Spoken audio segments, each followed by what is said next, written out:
வெற்றிமாறன் படத்துல எல்லாம் மூணாறு ரமேஷ் இருக்கிற மாதிரி, தியாகராஜ குமாரராஜா நல்ல படத்துல எல்லாம் பேர்டு வேர்ட்ஸ் இருக்கிற மாதிரி, கருப்பழனியப்பன் பேச்சில் உண்மை இருக்கிற மாதிரி, மோடி பேச்சில் எப்பவும் பொய் இருக்கிற மாதிரி, ராகுல் காந்தி போகிற வழியில் ஸ்வீட்டு கடை இருக்கிற மாதிரி, அண்ணனோட ஃபங்க்ஷன் எல்லாத்துலேயும் நான் இருப்பேன். நான் வந்து ஒரு நிலைய வித்வான், அதனால் என்னுடைய பேச்சு அப்படிங்கிறது வந்து அண்ணனுடைய ஆளுமை பற்றியோ எழுத்து பற்றியோ இல்லாமல் அண்ணனை பற்றி தான் இருக்கும். பொதுவாக நேற்று வந்து ஃபேஸ்புக்கில் அண்ணன் என்னை பற்றி எழுதியிருந்தார். அது வந்து கொஞ்சம் ஓவராக புகழ்ந்து எழுதியிருந்தார். நான் ஃபோன் பண்ணி என்னண்ணே ஓவராக இருக்குது அப்படின்னேன். அப்போ தான்டா நீ என்ன புகழ்வ அப்படின்னாரு. ஸோ வந்து எங்களுக்குள்ள எப்போவுமே ஒரு கிவ் அண்ட் டேக்கன் இருந்துக்கிட்டே இருக்கும். அந்த கிவ் அண்ட் டேக்குங்கிறது எல்லாத்தையும் தாண்டிய அன்பு மட்டும்தான். தோழர்களே, மேல் கணக்கு இந்த புத்தகத்தை வந்து இந்த புத்தகத்தின் எப்படி வந்து அண்ணனின் முதல் தம்பியாக நான் எப்போதும் இருக்கிறேனோ அதுபோல் அண்ணனின் பெரும்பாலான புத்தகங்களுக்கு முதல் வாசகனாகவும் நான் இருப்பேன். எப்போவுமே அவர் வீட்டுக்கு போகும்போது அந்த அவர் எழுதி கொண்டிருப்பதை பார்ப்பேன். அதற்கு அடுத்தது அதோடைய எழுத்து வடிவத்தை பார்ப்பேன், அச்சு பிரதியை பார்ப்பேன். அப்புறம் ஃபைனலாக புத்தகம் வரும்போது லேஅவுட் ஆகி வரும்போது முதல் பிரதியை பார்ப்பேன். எப்போவுமே அந்த பாக்கியம் வந்து எனக்கு எப்போவுமே உண்டு.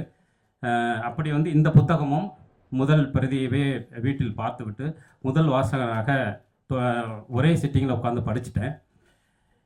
எனக்கு வந்து பர்சனலாக யுகபாரதி அண்ணன் வந்து எப்போவுமே ஒரு ஆசான் அப்படிங்கிறத தாண்டி சமகாலத்தில் ஒரு ஆசானாக என்னை வழிநடத்தி செல்பவர். அது வந்து என்னென்னா, இன்றைக்கு இந்த தலைமுறை வந்து ஒரு மிகப்பெரிய சவால்களுக்கு நடுவில் இருக்கும். இந்த தலைமுறை வந்து நழுவ விட்டதுங்கிறது ஏராளமாக இருப்பது, அவர்கள் தழுவி கொண்டது ஏராளமாக இருப்பது. அதுக்கு தாண்டி இந்த 90 கிட்ஸ் வந்து ரெண்டுக்கு நடுவில் மாட்டிக்கிட்ட ஒரு இடத்துல நிற்கிற ஒரு இடமா இருக்கும் எப்போவுமே. இதற்கு நடுவில் நம்முடைய பண்பாட்டை, நம்முடைய இலக்கியத்தை, நம்முடைய மண்ணை நாம் விட்டுவிடக்கூடாத நம் நிலத்தின் பெருமைகளை, சிறுமைகளை எல்லாவற்றையும் நமக்கு சொல்லிக் கொடுப்பதற்கு யாராவது வேண்டும். அப்படி இந்த தலைமுறைக்கு, இந்த தலைமுறையை சேர்ந்த ஒருவராகவே இருக்கக்கூடிய ஒருவராக தான் நான் யுகபாரதி நான் பார்க்குறேன். ஏன்னா ஒரு கவிஞருக்கு, ஒரு கலைஞருக்கு அது ரொம்ப முக்கியமான விஷயம்னு நினைக்கிறேன். நான் இப்போ வந்து கடற்கரை எழுதின பாரதி விஜயம் புத்தகத்தை வந்து தொடர்ந்து படிச்சுக்கிட்டு இருக்கேன். ஒரு மிகப்பெரிய புத்தகம் அது. தினமும் காலையில் பாத்ரூம் போகும்போது 10 பக்கம், படுக்க போகிறதுக்கு முன்னாடி 10-20 பக்கம் அப்படிங்கிற அந்த புத்தகத்தை வந்து படிச்சுக்கிட்டு இருக்கேன். பாரதிங்கிற அந்த ஆளுமை தமிழ் சமூகத்தில் என்ன மாதிரியான விஷயங்களை செய்தான் அப்படிங்கிறதுக்கு பின்னாடி ஒரு கவிஞனின் இருப்பு என்ன என்பதை வந்து அந்த புத்தகம் வந்து எனக்கு ரொம்ப தீவிரமாக உணர்த்தும் ஒன்றாக இருந்தது. ஒரு கலைஞனின் இருப்பு என்ன என்பதை. அப்படி நவீன காலத்தில் இன்றைக்கு பாரதி விஜயம் யுகபாரதி விஜயமாக நான் பார்க்கிறேன். ஏன்னா ஒரு கவிஞரின் இருப்பு, ஒரு கலைஞனின் இருப்பு அப்படிங்கிறது வந்து வெறுமனே தன்னுடைய இருப்பை வெளிப்படுத்துவது, தான் சார்ந்த கலையை, தன் கலை இருப்பை வெளிப்படுத்துவது மட்டும் இல்லாமல் சமூகத்தோடு, இலக்கியத்தோடு, அரசியலோடு தொடர்ந்து இந்த சமூகத்தை ஒரு இன்ச்சாவது மேலே எடுத்துட்டு போகக்கூடிய செயல்பாடுகளில் தொடர்ந்து ஈடுபடுபவனாக அவன் இருக்க வேண்டும். அவன்தான் காலத்தில் அழியாதவனாக இருக்கிறான். அப்படியான விஷயத்தை இன்றைக்கு இருப்பவர்களில் முக்கியமாக செய்து கொண்டிருப்பவர் வந்து யுகபாரதி அண்ணன். நீங்கள் அவரை தொடர்ந்து கவனிச்சிங்கன்னா அவருடைய குரல் வந்து எப்போவுமே சமூகத்தில் வந்து சமூகத்திற்கான குரலாக ஒலித்து கொண்டே இருக்கும். அவர் இன்றைக்கி நிறைய சம்பாதிக்கிறாரு, தமிழின் மிக முக்கியமான பாடலாசிரியராக இருக்கார். அவர் அந்த ஸ்பேஸில் அழகாக இருந்துட்டு போயிட்டே இருக்கலாம். நிறைய பேர் அப்படி தான் இருக்காங்க. ஆனால் அப்படி இல்லாமல் அவர் தொடர்ந்து தன்னுடைய குரலை இந்த சமூகத்திற்காக ஒலிக்க விட்டு கொண்டே இருக்கிறார். அதில் முக்கியமான விஷயமாக நான் பார்க்குறது, நிறைய கவிஞர்கள், நான் சினிமாவில் இருக்கிறதுனால பாடலாசிரியர்களாக நம்ம நிறைய பேர் சந்திப்போம், கவிஞர்களாக நிறைய பேரை சந்திப்போம். அவங்கள்ட்ட அபாரமான திறமை இருக்கும், அபாரமான சொல்லாடல் இருக்கும், அதெல்லாம் இருக்கும். ஆனால் அது சீக்கிரமாக தீர்ந்து போயிடும். நிறைய பேரை நான் அது மாதிரி பார்த்துருக்கேன். அதுக்கு காரணம் என்னென்னா, அவங்களுக்கு மரபு தெரியாது. அவங்களுக்கு சங்க இலக்கியத்தோடலாம் எந்த தொடர்புமே இருக்காது. அவங்க படித்த ரொம்ப சிறிய ஒரு ஸ்பேஸில் இன்றைக்கு இருக்கக்கூடிய விஷயங்களோட கான்டெம்பரரியாக சில விஷயங்களை மட்டும் தான் அவங்களால செய்ய முடியும். மரபும் சங்க இலக்கியமும் அதே நேரத்தில் தீவிரமான நவீனத்துவமும் தெரிந்த, எனக்கு தெரிந்து இவ்வளவு தீவிரமாக தெரிந்த ஒரே பாடலாசிரியர் இன்றைக்கு யுகபாரதி அண்ணன் தான் நான் நினைக்கிறேன். நான் வந்து இதை வந்து யாரையும் காயப்படுத்துறதுக்காகவோ அப்படிலாம் சொல்லலை. இது என்னுடைய அனுபவத்தில் நான் உணர்ந்து சொல்கிறேன். அதனால தான் அண்ணன்ட்ட வந்து எந்த விதமான ஸ்பேஸ்லையும் இயங்கிக்கிட்டே இருக்க முடியுது. அவர் ஒரு கிராமிய பாடல் எழுத முடியும்னா அவரால் நம்முடைய நாட்டார் குரலாக ஒலிக்க முடியும். ஒரு ஒரு சிட்டியில் நடக்கக்கூடிய ஒரு ஸ்பேஸில் ஒரு லவ்வை சொல்லணும் அப்படின்னா நவீனமான ஒரு குரலை ஒலிக்க முடியும். இப்படி சேர்ந்த ஒரு கலவையாக அவர் இருப்பதற்கு மிக முக்கியமான காரணம் வந்து சங்க இலக்கியத்தோடும் நமது பண்பாட்டு அரசியலோடும் அவர் தொடர்ந்து கொண்டிருக்கக்கூடிய நெருக்கமான விஷயம்தான். அது வந்து இந்த புத்தகத்தை படிக்கும்போது நமக்கு மிக ஆழமாக தெரியுது. ஏன்னா இந்த புத்தகம் வந்து ரொம்ப இத்தனை பக்கங்களுக்குள் ஒரு மிகப்பெரிய உலகம் நமக்குள்ள விரியுது. அவர் எங்கேயோ ஆரம்பித்து எங்கேயோ போய் முடியக்கூடிய அந்த புத்தகத்தோட முன்னுரையில் அவரே எழுதியிருக்காரு. இதை எழுதி முடிக்கும்போது எனக்கே என்னை பிடித்தது அப்படின்னு.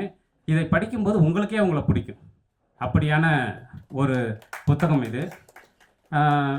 இந்த ஒரு வானத்தில் பறப்பதை போல நான் உணர்ந்தேன் அப்படின்னு எழுதியிருக்காரு. அதே மாதிரி இந்த புத்தகத்தை படிக்கும்போது நமக்கும் பறப்பது போன்ற ஒரு உணர்வு இருக்கிறது. வன்பரணரில் தொடங்கி வண்ணதாசன் வரைக்கும் சொல்லிக்கிட்டே போகிறாரு.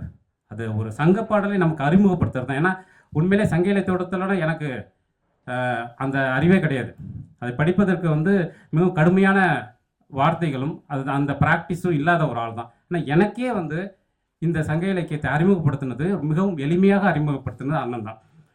ஸோ அப்படியான ஒரு அற்புதமான விஷயத்தை வந்து இந்த புத்தகத்திலும் செய்திருக்கிறார். இந்த புத்தகத்தில் வந்து மிக எளிமையாக நிறைய விஷயங்களை சங்க இலக்கியத்தில் ஆரம்பித்து நம் வாழ்க்கையோடு தொடர்புடைய நிறைய விஷயங்களை, தத்துவங்களை, அதான் சொல்கிறேன், அங்கேருந்து ஆரம்பித்து ஹைக்கூ, ஜென் மரபு, சூஃபி எல்லாமே இதுக்குள்ளே பேசப்படுது.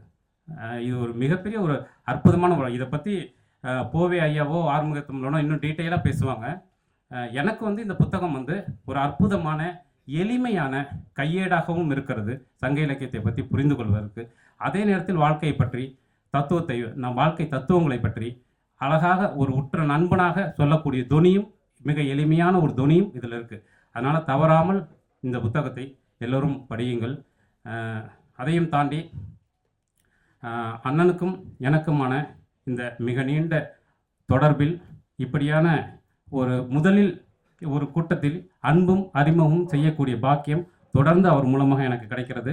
மற்ற எல்லாவற்றையும் விட அதை என்னுடைய இந்த கலை வாழ்க்கைக்கு கிடைத்த பெருமையாக நான் நினைக்கிறேன். அப்புறம் வந்து அண்ணி பற்றி சொல்லணும்.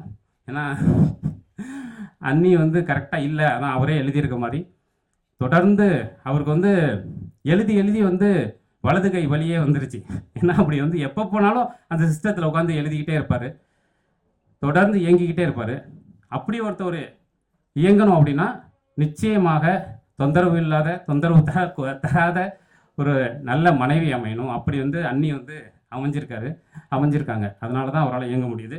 இந்த மேல் கணக்கு சரியாக வரணும்னா ஃபீமேல் கணக்கு கரெக்டாக இருக்கணும். அது வந்து அன்னி கரெக்டாக இருக்கிறதுனால தான். ஸோ எல்லாரும் இந்த புத்தகத்தை படித்துவிட்டு ஒரு அற்புதமான அனுபவத்தை பெறுங்கள். நன்றி, வணக்கம்.